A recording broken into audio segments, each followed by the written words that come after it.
আল্লাহ তাআলা নিজের নূরে বানাইয়াছেন তার বন্ধুরে, বানাইয়াছেন তার বন্ধুরে। সে নবীজির আশিকেরা, সে নবীজির আশিকেরা আল্লাহর আমানত। আজও কেন বিলম্ব মন দয়াল নবীর জিয়ারত, আজও কেন বিলম্ব মন দয়াল নবীর জিয়ারত। গেলে বুঝবি মদিনাটা, গেলে বুঝবি মদিনাটা আসলে জান্নাত।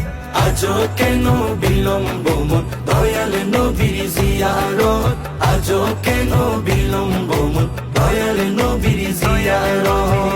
জগতে মদিনাবাসী সর্বসুখে তারা সুখী, সর্বসুখে তারা সুখী। জগতে মদিনাবাসী সর্বসুখে তারা সুখী, সর্বসুখে তারা সুখী।